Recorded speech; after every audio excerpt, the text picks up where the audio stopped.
Okay, so we're going to talk about the concepts behind how a box plot works. And it's all based off of the percentile ranks for your data set. So a box plot is going to look something like this.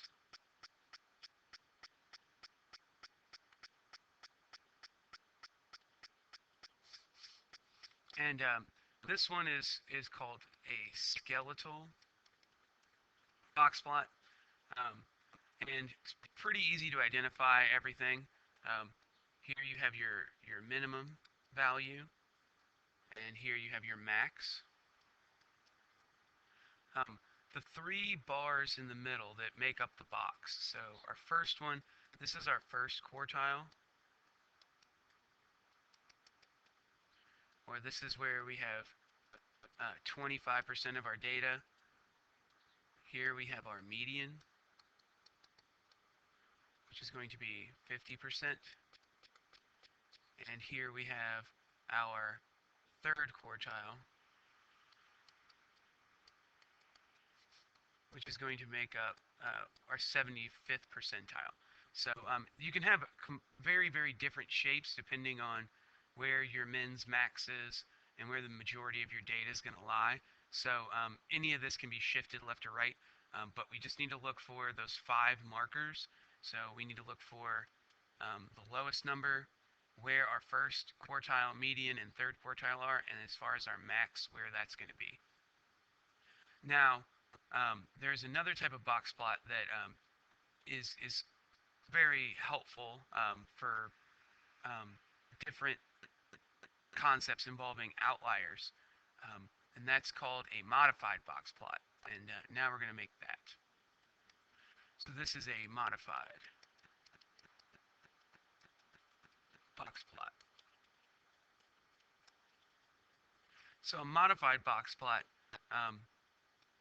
once we have our data, what we're going to do is we're going to look at our first quartile, our second, our median, and our third quartile. So we will have our box look something like this. So pretty similar. So this is our first quartile, or 25%. It's just the same as our median. And that's going to be 50%.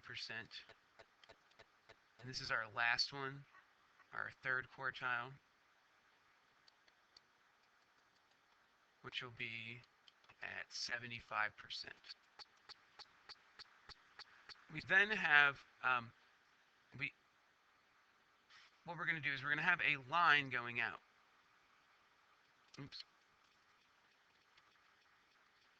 And this line is going to go out to our furthest, this is the furthest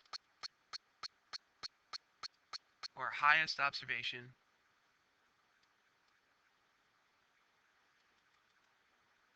that is not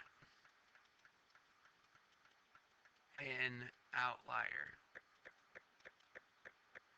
Okay, so this is the furthest that is not an outlier. And the definition of an outlier is going to be this. It's any observation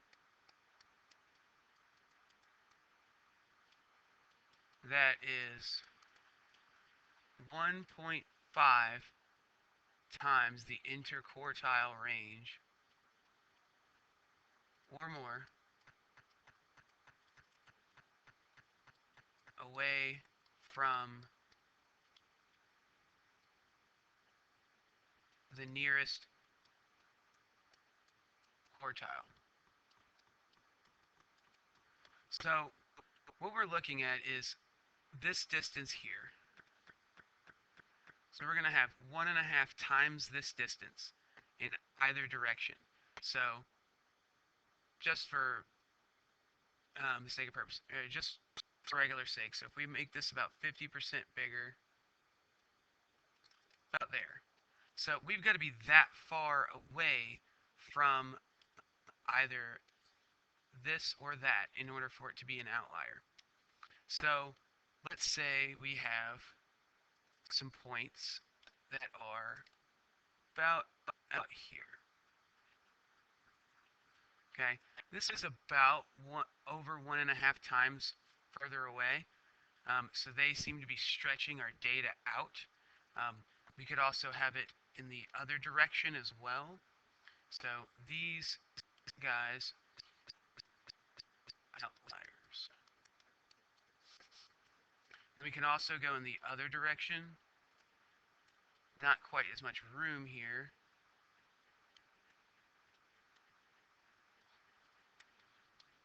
But we can mark our outliers down there as well.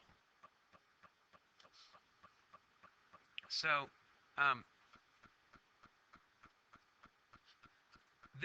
this is what a modified box plot would sort of look like, and it's all based off of, this being 1.5 times the interquartile range away from either the first quartile on the low end or the third quartile on the high end.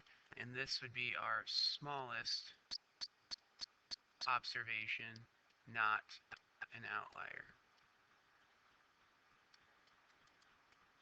Okay, so this is what we would be looking for if we had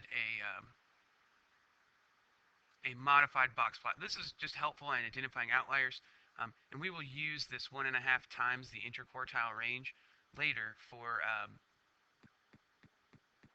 identifying outliers without necessarily making a modified box plot.